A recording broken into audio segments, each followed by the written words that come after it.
Hey, welcome back to YouTube Live at E3 with Rooster Teeth, brought to you by War for the Planet of the Apes. We have a hot take. Hustle stick socks. We're going to sell hustle stick socks. There you go. You got it. That sounds poop good. emojis have done some good for the world after all. Yeah. So thank you. So we've, so Far Cry 5, it wasn't announced at E3. It was announced a couple of weeks ago. You guys getting it out of the way so you could really show it off here. Right. The response from the get-go was just astounding. Are you guys really, how are you guys dealing with the response so far? I think it's huge for us. I think we really wanted people to be able to get a taste of the game, get an understanding of it. And even here at E3, we made sure that we brought the game that people can play. I mean, people are playing with Boomer, they're playing with Nick, they're playing with Grace. They're having a great time. And so it's been astounding for us. It's been amazing, and I think the team is pumped. And oh boy, are they playing with Boomer. Oh, yeah. So yeah.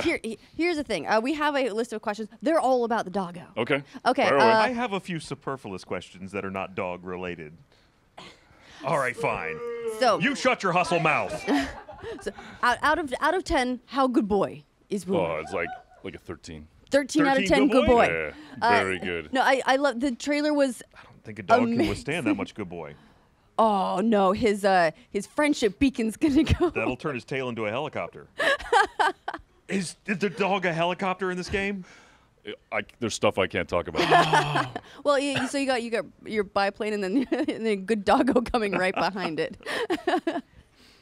So the one of the fun things about this is here at E3, you guys were showing you do have help. You have additional Right. characters Yep. that are able to help you out, Right. and that plays into the co-op as well, right? Yeah. Everyone's got their role. So I think that for us, we really wanted to build a game where, when I think back to the things that we built in the past, we built this glorious anecdote factory where you could run in and you could sort of, you could make your own stories. But what we thought about on this game is how do we make it so that you can kind of bring it with you? How do you make it so that when you're looking out at the world, that you can attack it in your way, that you can kind of explore it in your way? And how do we bring some of those tools with you? So we said, all right, well, what if we take some of the things that we did from Far Cry 3 and Far Cry 4, and we actually put them into characters that you can take with you, that you can build your squad, but they're different, they're unique. Each person has their own sort of skill set, each person has their own personality. You take them out into the world, and if you decide you want to be stealthy, and you want to take Boomer and basically go out and start to target these guys, you can, and then tell him when he's going to attack. He can go in, he can grab a weapon and bring it back, drop it at your feet. Amazing, by the You've got way. a brand new weapon if you want it. Or if you decide you just want to sort of strafe and do death from above, you can do that with Nick. Or if you decide that you want to be a little bit more stealthy and intentional, you can go in with Grace and you can basically start to pick people off one at a time. It's pretty cool. I mean, in the past, all these Far Cry games have had really astounding, dramatic locations, Right. and they're all traditionally fairly isolated Right. locations. So a big question people have been Yeah. having lately is, all right, come on, I live here. Well, I just leave. We got infrastructure. We've got cell phone reception. What happened? Why not call in the National What was Guard? really interesting for us is that we actually were thinking about that as well as we were making it, and thinking, how do we make this believable? How do we make it so that the feelings of you being isolated and maybe cut off and trapped and not knowing people and not being able to trust them, and just the idea that the cult could kind of take over that space. So we went to Montana, and we were out there for about 24 hours, and we were driving around, and all of a sudden our cell phones dropped out. And we're thinking, okay, it's going to be back in like 10 minutes. It's fine. Didn't come back. Well, it's going to be a couple hours. Didn't come back. It's going to be a couple of days. And we're like, okay, we've literally been cut off for 2 days. And if we've been cut off for 2 days, it's believable that you couldn't get the word out. We didn't know anybody. Nobody knew where we were. And so all of a sudden it started to really feel like we were isolated just from something as simple as losing your phone. And I think, we've all kind of wrapped our heads around the idea that we can get in touch with anybody with a phone call. And when that's taken away in modern day, it really does feel like you've been isolated. And so it became very believable for us. Yeah, there was actually there's the movie that came out. I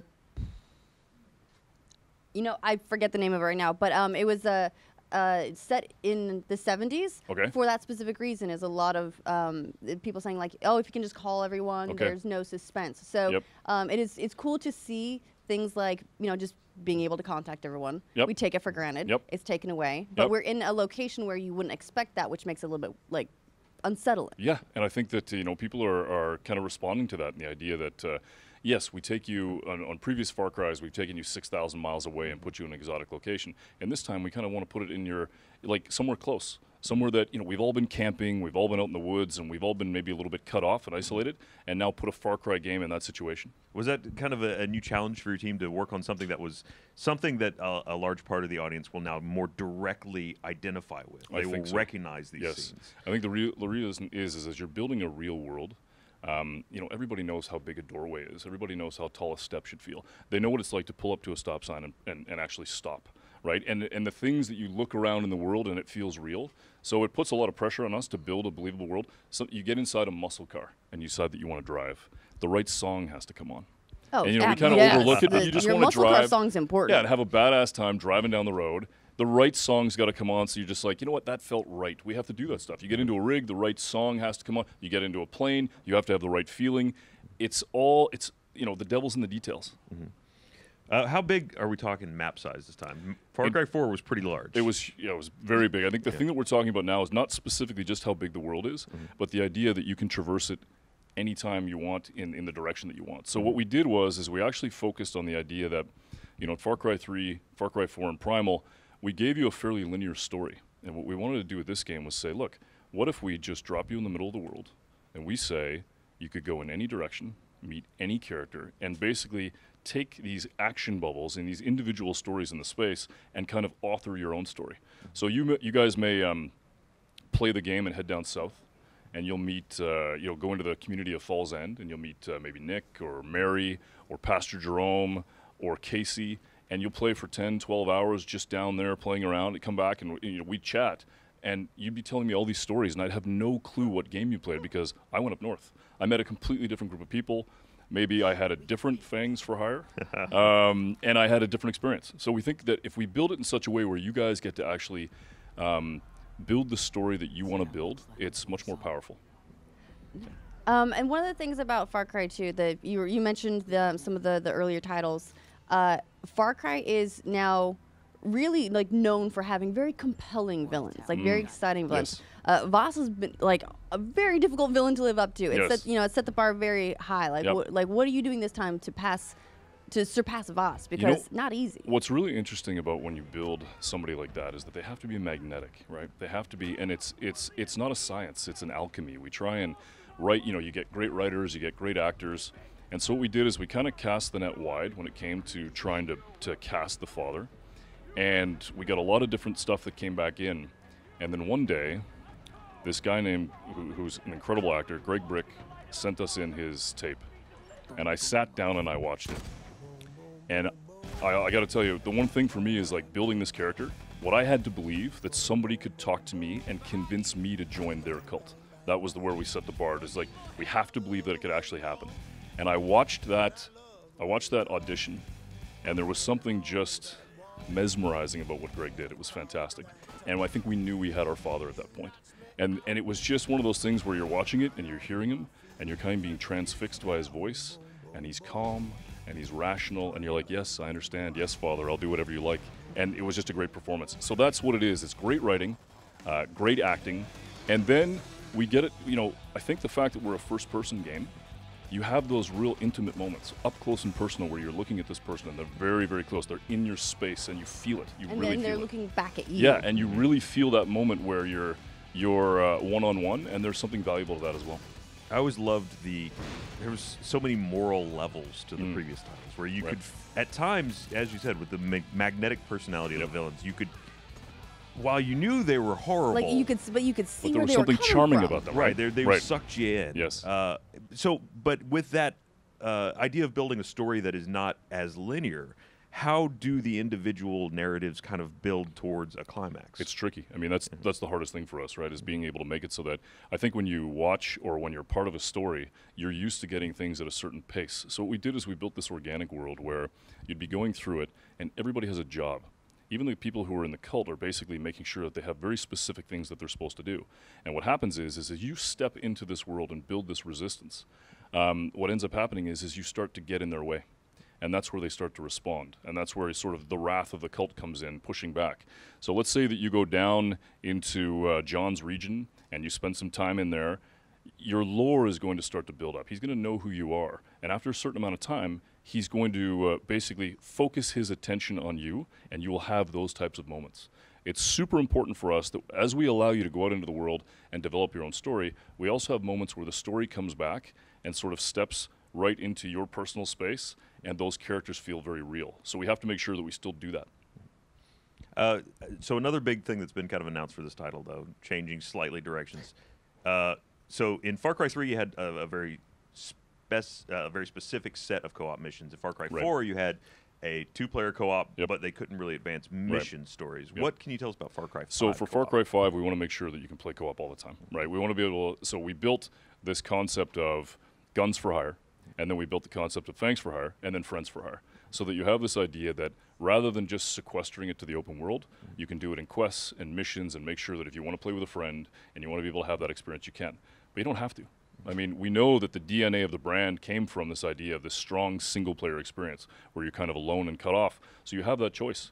If you decide that you want to play with guns for hire, or if you want to run out there with Boomer or Nick or whatever, you can. Or if you want to do it in full co-op, you can, but you don't have to. What does the co-op partner bring to the table? Is there things that having someone there can unlock for your experience? I think so. I think that when we built this idea of guns for hire and fangs for hire and then friends for hire, we wanted to make sure that people were leveling up with you. So if you have Boomer, you're going to be able to bring him along and level up. You're going to be able to make him better as you get better. Same thing for co-op, making sure that you have somebody who's a partner, that it feels real, like somebody who's going to be able to help you and push back on the cult, and that they're leveling up at the same time. You keep mentioning fangs for hire. Now, that's the ability to kind of tame and control animals well, as yeah, well, because right? you got Boomer, right? So what we do is we make sure that you have a pet. We learned a lot But from you can doing have it doesn't have to be Boomer. fangs for hire with an S. I can't tell you all of it, but we put that in there for a reason. It's there's no question that people are responding great to Boomer, and it's amazing to hear that. But we learned from Primal this idea that we could bring a pet, and we could bring this this character from the animals with you. And even as simple as throwing bait and being able to kind of conjure up animals, that was the thing that people really gravitated towards. So it's just natural for us to evolve that and make it great. Now I'm just picturing. I want a bear. I want an eagle. I want an American tiger. Well, that was one of the really amazing things about the Far Cry 4 multiplayer experience was being able to summon in all those animals too. So yeah, and so are there in buffalo? Oh, we're Montana. Okay. We have all the don't name every animal. fish. unless there's Fish is there for a zoo? fish. Fish for hire. You can fish. I mean, that's one thing that we saw yesterday. Right, People, yes. people on the YouTube Yeah, floor, what's they're basically that all running. Like we build this great big demo. We build this world. We have Falls End, and then what happens is we got folks who just wander off and fish for half an hour and have their own sort of. I just caught something that was 50. I caught something that's 52. I caught 53. We actually had a tote board of all the things that people were. They were loving it. They're just sitting there fly fishing. Can I still fish the way I fish, which is just with guns and explosives? I think you can. Yes. I mean, there's less of the fish left at the end, Yeah, but for sure. You get better, deeper. Yeah, no, I love it. It's like Animal Crossing with guns. Taylor, well, one of the big things about living in that world in the previous titles, where you do also have little things like the DJ. And Taylor McGregor here is asking, is there an awesome DJ in Far Cry 5 as well? You know, one of the things that we thought of in Far Cry 5 when we were thinking about the world is music's such a big part. That, you know, you get into that muscle car and you're driving through. And so, yeah, we want to make sure that there's personalities in music. We want to make sure that we're building the right stuff in terms of the song. So I won't go too far into that, but I mean, if you enjoyed that sort of thing in Far Cry 4, you know we're going to bring that kind of thing to Far Cry 5. Yeah, and you mentioned the muscle cars. There's a plane. What are all of the vehicular traversal options? Because you've got a lot of ground to cover. You got a lot. And you'll want to pick a different ride every now and again. For me, it's we have this big rig called the Widowmaker. It's one of my favorites, right? And you get in that thing and you basically just clean house. It's just drive over absolutely everywhere everything. you want to go, smash everything. It's really fun to be able to do that. And the songs that come on while you're in that thing are pretty badass. But the plane is also pretty cool. I mean, for us, if we're going to go to a place that's known for having a big sky, and we're going to give you the option to be able to traverse it, it's got to be fun to play in there. And I think for me, when I'm playing, the thing that I like to do is just go toe-to-toe with one of the cult chosen who shows up in their own plane and have dogfights in the sky. Music's coming on, you just kind of feel like you're really out there kicking ass, and it's super cool. At the same time, what we're noticing is sometimes people just get in the plane, and they just fly around, and they just chill, look at the world, relax a little bit, and they love it. So we do have one request just to end on a high note. Okay. I want to make sure that this gets to the dev team. We would very much like if we roll the windows down in our big rig. Boomer stick his head out. we want Happy Boomer. Look, Boomer's getting us Realistic tongue guns. mechanics. Well, we'll see what we can do. Yeah, see if we can get some slobber coming Okay, down yeah, the interesting. coming We'll down see what we the can do. back. Yeah, People thank are loving you. Boomer. So it's coming out. It's a PS4, Xbox One, PC. It's February 27th, 2018. Where You got can it. people go to learn more about it, or Basically, get hands-on? if you're at E3, come down to the floor, take a look at the Ubisoft booth, and actually get your hands on the game, and then just go online. We're all over online, and people are loving the game. All right, thank you so much. I'm really looking forward to it. This looks amazing. I'm so glad everyone is excited for the game. I am. Cool. Thanks.